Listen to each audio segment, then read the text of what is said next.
Yeah, so this is the second part of the first question where we have an integrator circuit with a 2.7 kilo ohm resistor.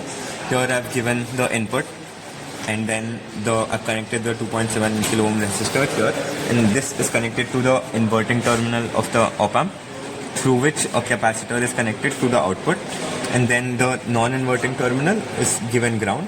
And here I've taken ground and the power supplies from here. I've given plus 12 and minus 12. And they are connected to the 7th and the 4th position. And then now the input signal is 100 Hertz frequency, and I've given 2 volt peak to peak input. Now if we look at the output, we can see a clear integrated output. The yellow signal is the input and the blue is the output.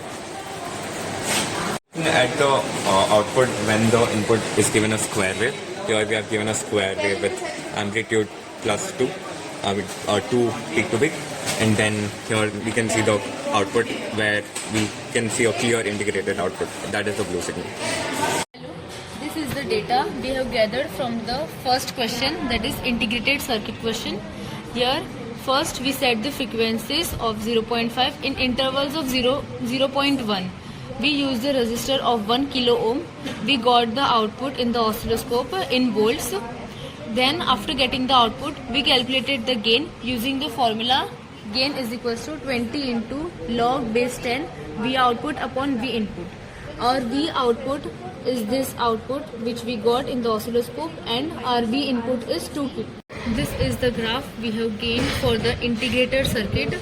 Here we can see that on x-axis we have frequency and on the y-axis we have gain. It is clearly observed that as the frequency increases, there is decrease in the gain.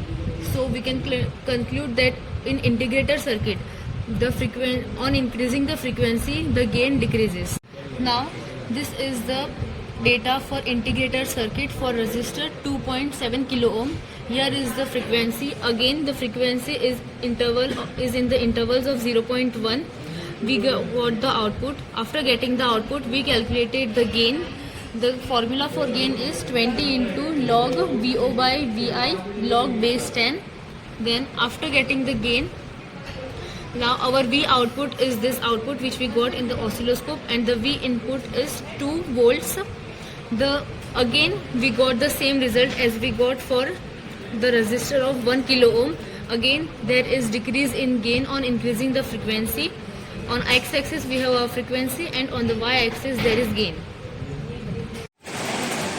So hello everyone, now I will be explaining the question 2, in which we will be constructing the differentiator circuit. Here you can see I will be giving the input over here and the capacitor 100 nanofarad, and this input is given to the inverting terminal of the op-amp. From there I have given a feedback of resistor 1 kilo ohm to the output side. Also we have made ensure that the non-inverting terminal is grounded, and from the output we have taken the the output terminal we have taken the output, and we are given to the DOC. Now let's look into first the DC one, the DC powering of the op-amp. 11, it's like 12, positive, negative, and the ground. Here we have the signal which we have, input signal which we have given. This is the square wave of 1 kilohertz and 1 BPP. So here it goes. The yellow ones are the inputs, and we can see that these are the values. And here is the blue one, which is the output signal. As it's a differentiator circuit, we can see that when the slope decreases, the dV by dt becomes negative, and according to the formula of VO is equal to minus RC dV by dt, it becomes positive, and we get a peak at the edge. We can clearly see over it. So here we are looking at the input which we have given as sine wave, and as you can see we have 1 kHz sine wave with 500 millivolt amplitude and 1 VPP, and the output which we are giving, we are getting over it, it's minus cos, because differentiation of sine is cos, and the result becomes as minus, so it becomes minus cos, and you can also see that it's clearly matches that. That's it. This is the data we have gathered for the differentiator circuit. First we took the frequency in kilohertz. Here the interval is 0.1 for each input we have taken. We got the output in millivolts. Then we converted the millivolts in volts by dividing it by 1000. Then we converted the kilohertz frequency into hertz. We got the gain. For getting the gain, we use the formula gain is equals to 20 into log base V output upon V input. Our V output is the output we got in the oscilloscope, and our V input is 1 volt. As we can see in the graph, there is frequency in hertz in the x-axis, and in the y-axis we have gain. This time we got the increasing graph.